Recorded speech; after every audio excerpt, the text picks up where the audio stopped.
여기가 어디라고 와? 둘이서? 지금 나랑 장난해? 솔직히 저도 여기까지 오는 거 진절머리 났어요. 근데 그래도 와야겠더라고요. 이왕 이렇게 된 거. 나도 오고 싶진 않았어. 근데 이 얘기는 너한텐 해야겠더라. 됐고 너도 네 옆에 그 여자도 여기 발대될 자격 없어. 누가 자격 따졌어요? 난 그냥 말만 하러 온 거예요. 그래. 우리도 떳떳하진 않아, 근데. 너도 완벽한 사람은 아니잖아. 뭐라고? 당신 입에서 지금 그 말이 나와? 안녕하세요. 인생의 향기입니다. 이야기를 시작하기 전에 구독과 좋아요, 알림 설정 부탁드립니다. 그럼 이어서 사연 들려드리겠습니다. 가을 햇살이 스며드는 작은 빵집에서 윤정이는 오늘도 묵묵히 반죽을 치대고 있었습니다. 54살의 나이에도 여전히 단단한 그녀의 손길에서는 3년 전 이혼 후 홀로 일궈낸 삶의 무게가 느껴졌죠. 새벽 5시부터 시작되는 하루 일과는 이제 몸에 밴 습관이 되었고 고객들과 나누는 짧은 인사말 외에는 크게 말할 일도 없는 조용한 일상이었습니다. 사장님, 오늘 크림빵 좀 더 만들어주세요. 애들이 너무 좋아해서요. 단골 손님의 밝은 목소리에 정희는 작은 미소를 지으며 고개를 끄덕였습니다. 이런 소소한 일상의 대화들이 그녀에게는 위안이 되었죠. 아이를 가지지 못했던 아쉬움을 이렇게 동네 아이들을 위해 정성스럽게 빵을 만드는 것으로 달래고 있었습니다. 오후 3시쯤 평소보다 조용했던 빵집 앞에 검은색 승용차 한 대가 천천히 멈춰 섰습니다. 정희는 진열대를 정리하다가 무심코 창문 너머를 바라봤는데 그 순간 온몸이 얼어붙는 것 같았죠. 차에서 내리는 남자의 뒷모습이 너무나 익숙했기 때문입니다. 최명석. 3년 전 정희를 배신하고 떠난 전 남편이었습니다. 그런데 더 충격적인 것은 조수석에서 내리는 여자의 모습이었죠. 박소희. 명석의 회사 후배였던 그 여자가 배가 불러있는 모습으로 명석과 함께 빵집을 향해 걸어오고 있었습니다. 정희의 손에 들고 있던 빵 집게가 바닥에 떨어지는 소리가 고요한 빵집 안에 울려 퍼졌습니다. 문 앞에 선 두 사람을 보며 정희는 숨을 고르려 애썼습니다. 명석은 예전보다 더 수척해 보였고 소희는 임신한 듯 배가 나와 있으면서도 어딘지 모르게 창백한 얼굴이었죠. 하지만 소희의 입가에 떠오른 묘한 미소는 정희의 마음을 더욱 불안하게 만들었습니다. 정희야. 명석이 조심스럽게 입을 열었습니다. 갑자기 찾아와서 미안해. 긴히 할 말이 있어서. 정희는 한동안 말을 하지 못했습니다. 3년 동안 잊으려 애썼던 모든 기억들이 한꺼번에 밀려오는 것 같았죠. 그날 밤 명석의 휴대폰에서 발견했던 소희와의 메시지들, 그리고 아이가 생겼다며 이혼을 요구했던 명석의 차가운 목소리까지. 모든 것이 어제 일처럼 생생했습니다. 정희는 온몸이 부들부들 떨렸어요. 무슨 말? 정희의 목소리는 떨렸지만 최대한 담담하게 들리도록 애썼습니다. 이제 와서 할 말이 뭐가 있다는 거야? 소희가 한 걸음 앞으로 나서며 말했습니다. 언니, 저희가 정말 할 말이 있어요. 잠깐만 시간을 내주실 수 있을까요? 그 언니라는 호칭에 정희는 온몸에 소름이 돋았습니다.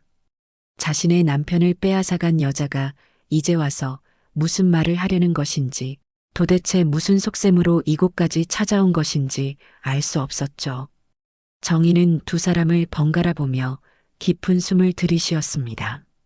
그 순간 빵집 안에는 오븐에서 나오는 빵의 따뜻한 냄새와 함께 과거의 아픈 기억들이 뒤섞여 묘한 긴장감이 흘렀습니다. 정희는 한참을 망설이다가 결국 두 사람을 빵집 안으로 들여보냈습니다. 마음 한편으로는 당장 쫓아내고 싶었지만 소희의 창백한 얼굴과 명석의 초조한 표정에서 뭔가 심상치 않은 기운을 느꼈기 때문이죠. 앉으세요. 정희는 빵집 한쪽 구석에 마련된 작은 테이블을 가리키며 말했습니다. 목소리는 차갑게 유지하려 했지만 속으로는 심장이 쿵쾅거리고 있었죠. 명석은 의자에 앉으면서도 계속 정희의 눈치를 살폈습니다.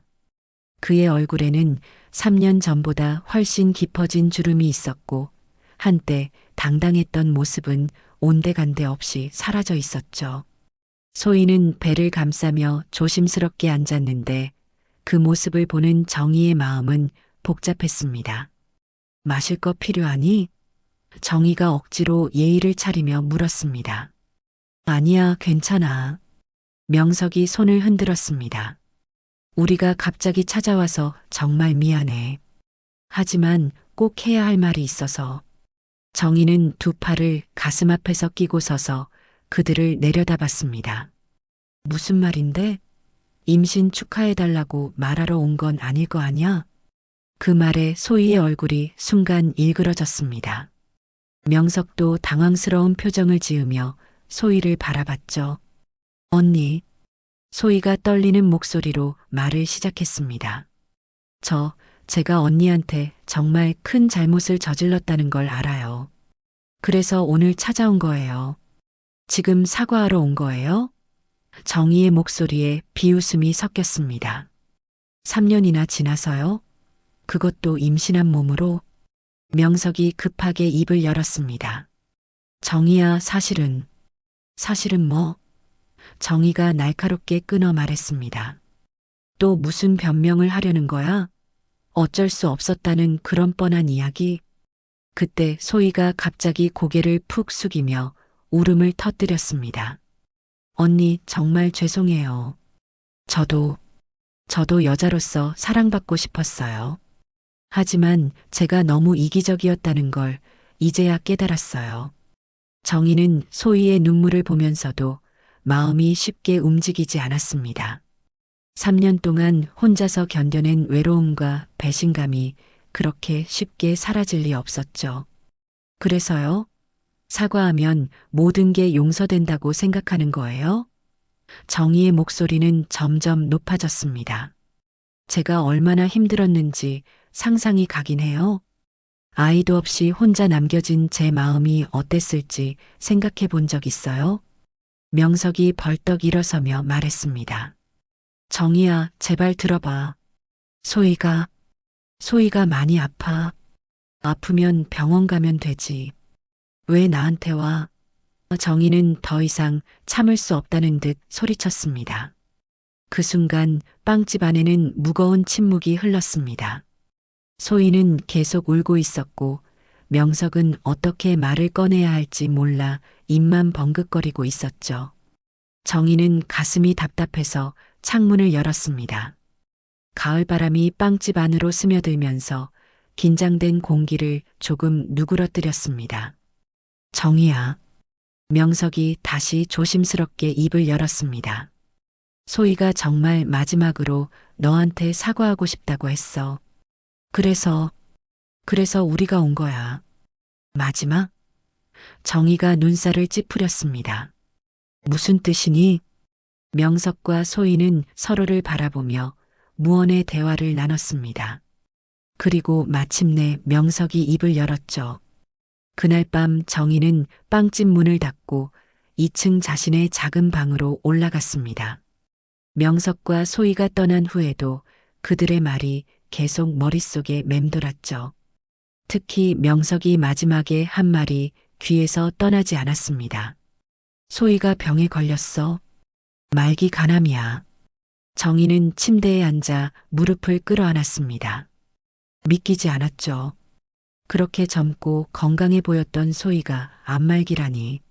하지만 오늘 본 소희의 창백한 얼굴과 야윈 모습을 떠올리면 전혀 거짓말 같지 않았습니다. 소희가 죽기 전에 꼭 너한테 용서를 구하고 싶다고 했어. 그래야 편히 눈을 감을 수 있다고. 명석의 떨리는 목소리가 다시 기억났습니다. 정희는 고개를 저었죠. 아직도 믿을 수 없었습니다. 자신의 남편을 빼앗아간 여자가 이제 와서 용서를 구한다고요? 그것도 죽음을 앞두고서. 정희는 서랍에서 낡은 휴대폰을 꺼냈습니다. 3년 전 이혼할 때 증거로 캡처해뒀던 명석과 소희의 메시지들이 아직 남아 있었죠. 손가락이 떨리며 그 파일들을 열어봤습니다. 여보, 오늘 회식 있다고 했잖아. 그냥 기다리지 말고 먼저 자. 소희야, 너랑 있을 때가 제일 행복해. 정희는 아이도 못 낳잖아. 오빠, 우리 아이가 생겼어. 이제 정말 이혼할 거지? 하나하나 읽을 때마다 가슴이 찢어지는 것 같았습니다. 그때의 배신감과 절망감이 고스란히 되살아났죠. 정희는 휴대폰을 던져버리고 베개에 얼굴을 묻었습니다. 눈물이 주체할 수 없이 쏟아져 내렸습니다. 다음 날 아침 정희는 평소보다 일찍 빵집을 열었습니다. 잠을 제대로 이루지 못해서 눈이 퉁퉁 부었지만 일을 해야 마음이 조금이라도 진정될 것 같았죠. 단골 손님인 김할머니가 일찍 찾아왔습니다. 사장님, 어제 무슨 일 있었어요? 얼굴이 많이 상했네. 정희는 작은 미소를 지으며 고개를 저었습니다. 아니에요. 그냥 잠을 못 잤어요. 하지만 김할머니는 예리했습니다. 혹시 어제 여기 온 사람들 때문인가요? 제가 지나가다 봤는데 남자 한 명하고 임신한 여자 한 명이 들어가더라고요. 정희의 손이 잠시 멈췄습니다. 동네 사람들이 봤다면 금세 소문이 날 것 같았죠. 그냥 아는 지인들이었어요. 아, 그래요? 그런데 사장님 표정이 너무 안 좋아서요. 혹시 무슨 문제라도. 그때 빵집 문이 열리며 이웃집 반찬가게 사장인 박 아줌마가 들어왔습니다. 정희야, 어제 여기 온 사람들이 누구야? 우리 동네에서 본 적 없는 사람들 같던데. 정희는 점점 답답해졌습니다. 작은 동네라 금방 소문이 퍼질 것 같았죠. 하지만 어떻게 설명해야 할지 막막했습니다. 그냥 옛날에 알던 사람들이에요. 아, 그래. 그런데 왜 이렇게 우울해 보여? 좋은 소식은 아니었나 봐? 정희는 대답 대신 빵을 포장하는데 집중했습니다. 하지만 마음속으로는 계속 어제 일이 맴돌았죠. 소희가 정말 병에 걸린 것일까? 만약 사실이라면 자신은 어떻게 해야 할까? 점심시간쯤 되어서 정희는 견딜 수 없어서 알바생에게 가게를 맡기고 나왔습니다. 마음이 너무 답답해서 동네를 한 바퀴 돌아보기로 했죠. 걷다 보니 어느새 큰 종합병원 앞에 와 있었습니다. 그런데 그때 병원 입구에서 나오는 익숙한 모습을 발견했습니다. 소희였습니다. 명석이 부축하고 있었고 소희의 얼굴은 어제보다 더 창백해 보였죠. 정희는 무의식적으로 나무 뒤로 몸을 숨겼습니다. 소희는 걷기조차 힘들어하는 것 같았습니다. 명석이 계속 부축해주고 있었지만 몇 걸음 걷지 못해 벤치에 앉아 쉬고 있었죠. 그 모습을 보니 정말 많이 아픈 것 같았습니다. 정희의 마음은 더욱 복잡해졌습니다. 미워해야 할 사람인데 저렇게 아픈 모습을 보니 마음 한편이 아려왔죠. 며칠 후 정희는 더 이상 궁금증을 참을 수 없어서 병원에 전화를 걸었습니다. 접수 직원에게 박소희라는 환자가 정말 입원해 있는지 물어봤죠. 물론 개인정보라서 자세한 내용은 알 수 없었지만 그 이름으로 등록된 환자가 있다는 사실만은 확인할 수 있었습니다. 정희는 전화를 끊고 한참을 멍하니 앉아 있었습니다. 정말이었구나. 소희가 거짓말을 한 게 아니었구나. 복잡한 감정이 밀려왔죠. 미워해야 할 사람이지만 죽음을 앞둔 사람을 그냥 외면하기에는 마음이 편하지 않았습니다. 그날 오후 예상치 못하게 명석이 혼자 빵집을 찾아왔습니다. 며칠 사이에 더 수척해진 모습이었죠. 정희야, 시간 좀 낼 수 있어? 정희는 그를 빵집 안쪽 테이블로 안내했습니다. 명석은 평소와 달리 초조해 보였고 손을 계속 떨고 있었습니다. 그 여자 상태가 지금 어떤데? 정희가 먼저 물었습니다. 명석의 눈에 눈물이 고였습니다. 많이 안 좋아. 의사가 길어야 2달이라고 했어. 2달? 정희는 깜짝 놀랐습니다. 생각보다 훨씬 심각한 상태였죠. 소희가 계속 너 얘기만 해. 죽기 전에 꼭 용서받고 싶다고, 그래야 편히 갈 수 있다고. 명석의 목소리가 떨렸습니다. 정희야, 제발 한 번만 만나줄 수 있어? 딱 한 번만. 정희는 한참을 고민했습니다. 마음 한편으로는 아직도 화가 났지만 다른 한편으로는 죽어가는 사람의 마지막 소원을 들어주는 것이 인간적인 일 같았죠. 병원에 입원해 있니? 응, 3층 내과 병동에.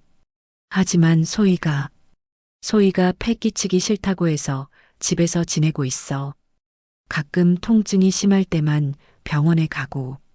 정희는 깊은 한숨을 쉬었습니다. 어디서 지내고 있는데? 우리 전에 살던 아파트에서. 혼자? 나는 따로 원룸에서 살고 있어. 명석이 조심스럽게 말했습니다. 사실은 우리 관계도 예전 같지 않아. 소희가 아프고 나서부터는 더욱더. 정희는 그 말의 의미를 알 것 같았습니다. 아이가 있어서 선택했던 소희였는데 지금은 그 아이도 없고 병까지 걸렸으니 명석의 마음도 변했을 거라고 생각했죠. 그럼 왜 끝까지 돌봐주는 거야? 책임감 때문이야. 명석이 솔직하게 대답했습니다. 내가 소희를 선택했으니까. 그리고 미안함 때문에. 나한테? 너한테도 소희한테도. 명석의 목소리가 더욱 작아졌습니다. 정희야, 나 정말 후회하고 있어. 그때 내가 너무 바보 같았어. 정희는 그 말을 듣고도 별다른 감정이 일지 않았습니다. 이미 3년 동안 혼자 살면서 마음의 정리를 어느 정도 끝냈기 때문이었죠. 후회해도 이미 늦었잖아. 이제 와서 그런 말 해봤자 의미 없어. 알아. 알고 있어. 하지만 그래도 말하고 싶었어. 그때 명석이 주머니에서 종이 한 장을 꺼냈습니다. 이거 소희가 너한테 전해달라고 했어. 편지야. 정희는 그 편지를 받아들고 한참을 바라봤습니다. 봉투에는 정성스럽게 윤정이 언니께라고 적혀 있었죠. 글씨체가 예전보다 많이 떨려 있었습니다. 정희는 조심스럽게 편지를 열었습니다. 소희의 글씨로 빽빽하게 적힌 내용을 읽기 시작했죠. 읽을수록 정희의 표정은 복잡해졌습니다. 편지에는 소희의 진심 어린 사과와 함께 그동안 숨겨왔던 이야기들이 적혀 있었습니다. 자신이 얼마나 외로웠는지, 사랑받고 싶어서 어떤 잘못된 선택을 했는지, 그리고 그 결과로 정희에게 얼마나 큰 상처를 줬는지 깨달았다는 내용이었죠.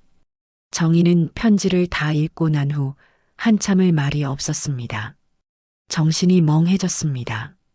정희는 편지를 접으며 깊은 숨을 내쉬었습니다. 소희의 글에서 진심이 느껴졌지만 여전히 마음 한구석에는 의심이 남아 있었죠. 과연 이 모든 것이 진짜일까? 혹시 또 다른 계략은 아닐까? 정희야, 어떻게 생각해? 명석이 조심스럽게 물었습니다. 잘 모르겠어. 정희가 솔직하게 대답했습니다. 아직도 믿기지 않아. 그 사람이 정말 진심으로 뉘우치고 있는 건지. 명석은 고개를 끄덕였습니다. 나도 처음에는 의심했어. 하지만 소희가 아프고 나서 완전히 달라졌어. 예전에 그 계산적이고 이기적인 모습은 온데간데 없고 하루 종일 너 얘기만 해. 내 얘기? 응.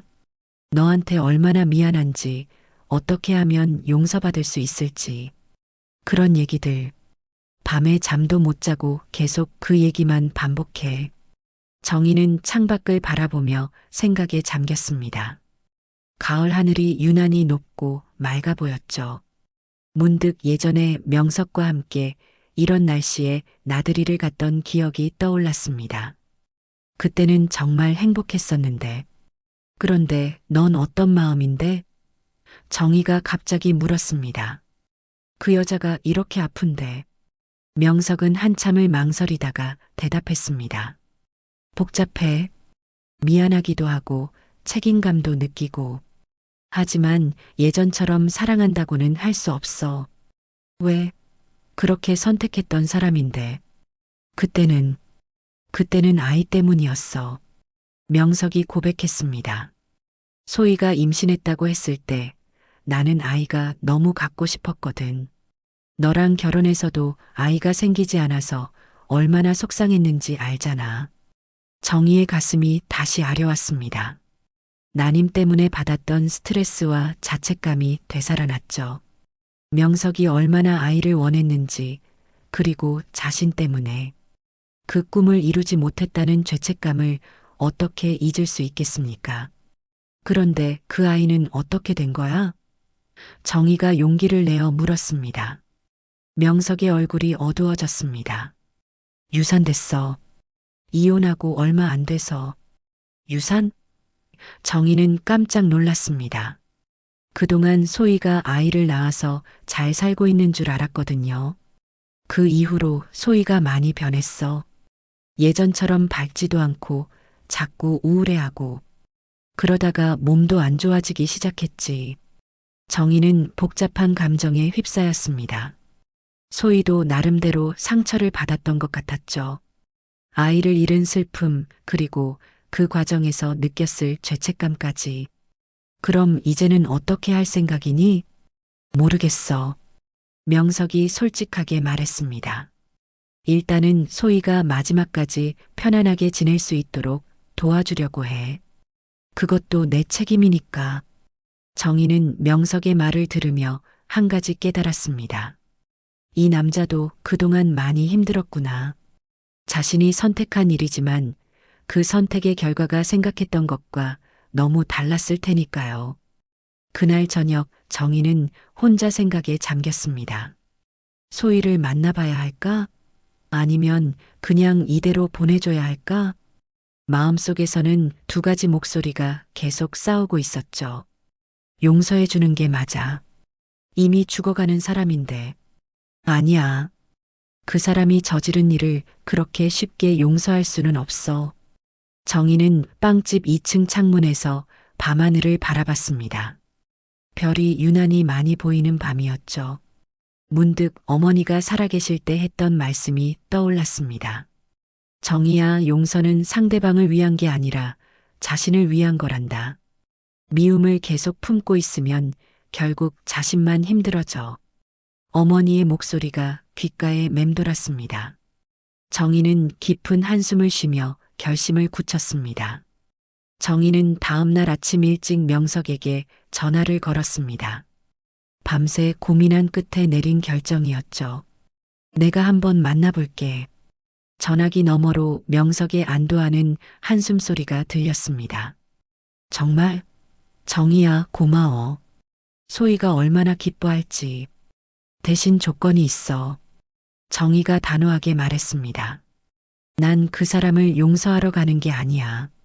그냥 한 인간으로서 마지막을 지켜보는 거야. 그 이상도 이하도 아니라고. 알겠어. 그것만으로도 충분해. 그날 오후 정희는 명석과 함께 소희가 지내는 아파트로 향했습니다. 예전에 명석과 함께 살았던 그 집이었죠. 엘리베이터를 타고 올라가면서 정희의 마음은 복잡했습니다.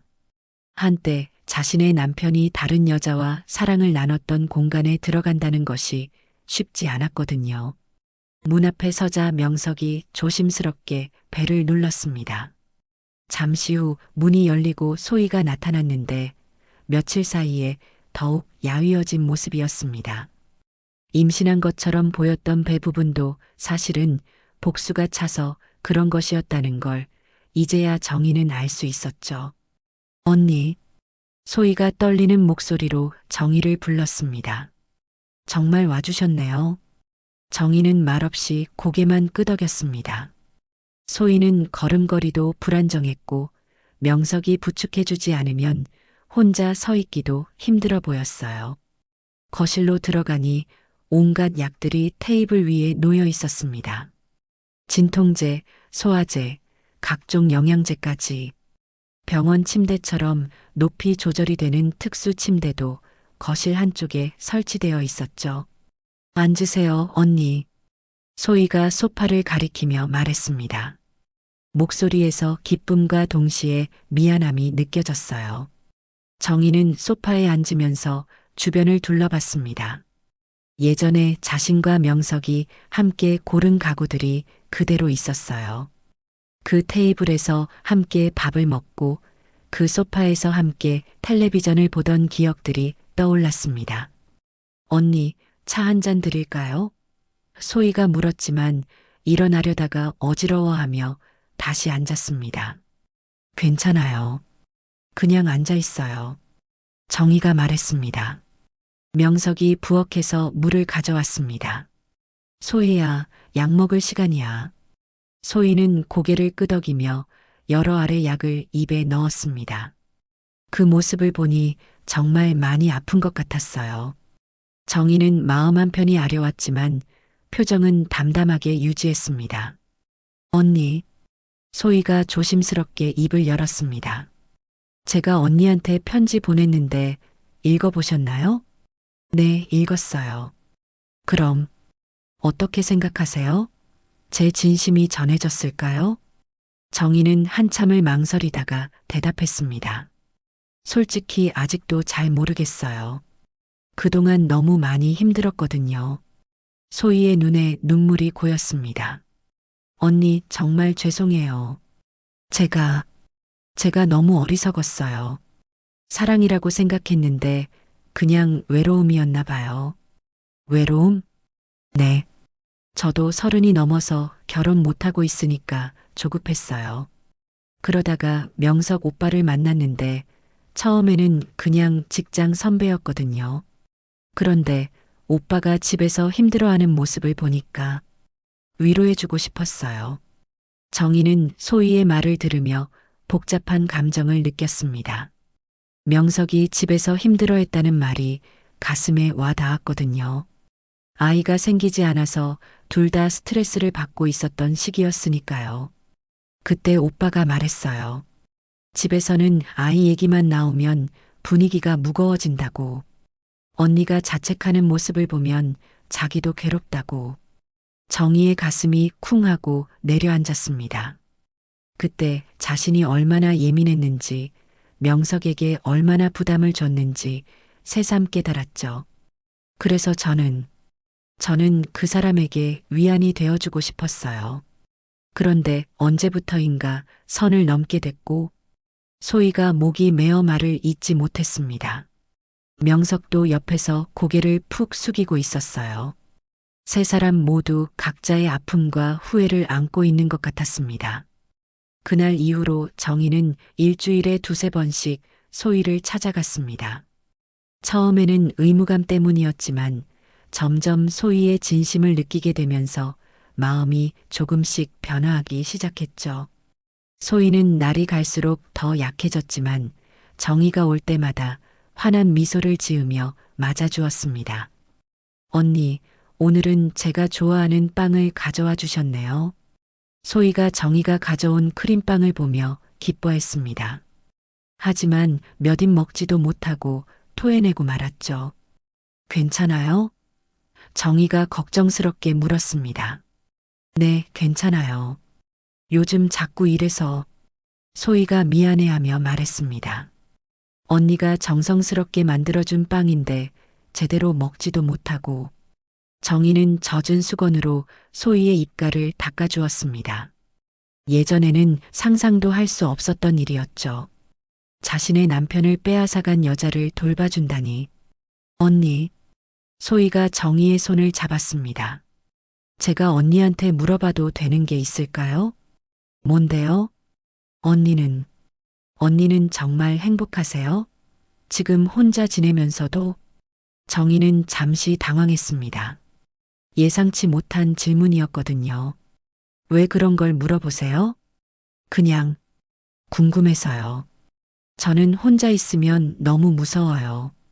죽음이 가까워질수록 더 그런 것 같아요. 그런데 언니는 3년 동안 혼자 지내면서도 당당해 보여서 정희는 한참을 생각했습니다.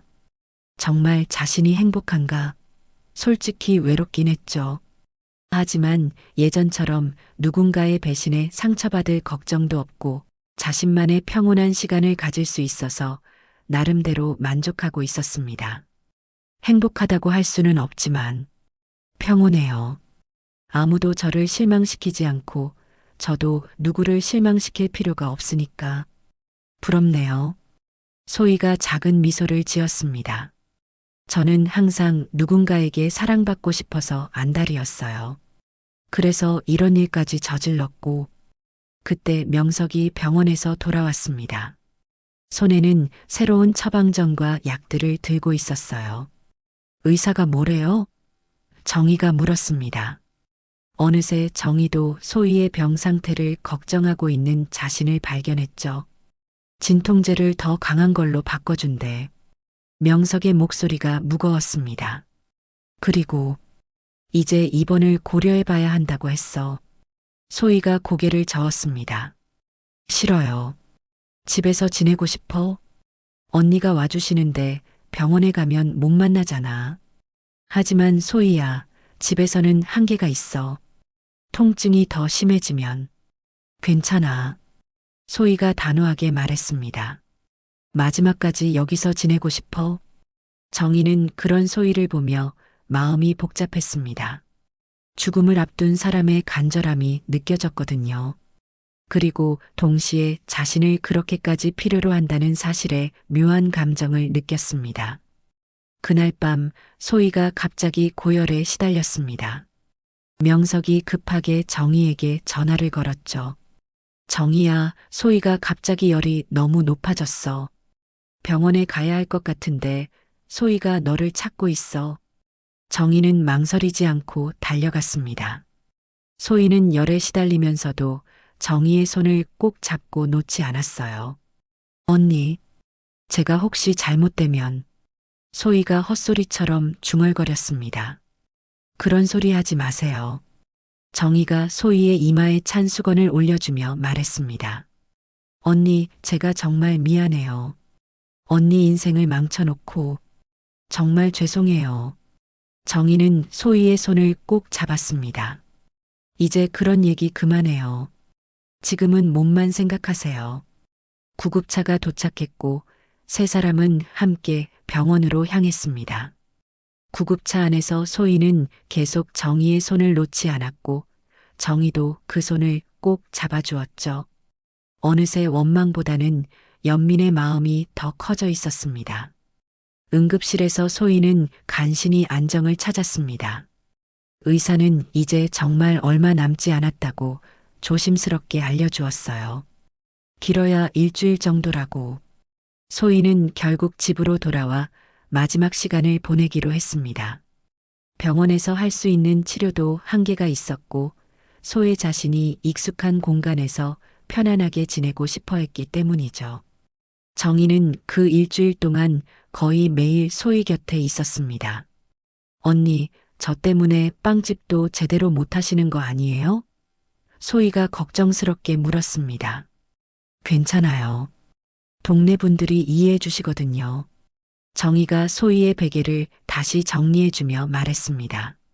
소희의 눈에 눈물이 고였습니다. 언니, 저 정말 행복해요. 마지막에 언니 같은 분을 만날 수 있어서. 그날 오후 소희가 정희에게 서랍에서 봉투 하나를 꺼내달라고 했습니다. 봉투 안에는 편지가 한 통 들어 있었죠. 이거 제가 마지막으로 쓴 편지예요. 언니가 읽어주실 수 있을까요? 정희는 편지를 받아들고 조심스럽게 열었습니다. 소희의 떨리는 글씨로 빽빽하게 적힌 내용이었어요. 읽기 시작하자마자 정희의 얼굴은 놀라움으로 일그러졌습니다. 언니께 마지막으로 고백하고 싶은 이야기가 있습니다. 사실 명석 오빠는 제가 임신한 줄 알고 절 선택했어요. 전 그걸 알면서도 거짓말을 계속했습니다. 그리고 그 아이, 유산됐는데 바로 말하지 않았어요. 몇 달 동안 속였습니다. 정희의 손이 떨리기 시작했습니다. 편지는 계속 이어졌어요. 오빠는 아이가 없어진 걸 알고 나서 저에게 실망했어요. 마음이 떠난 걸 느낄 수 있었습니다. 그제야 제가 얼마나 이기적이었는지 깨달았어요. 언니의 남편을 빼앗기 위해 거짓말까지 했다는 걸. 정말 죄송합니다.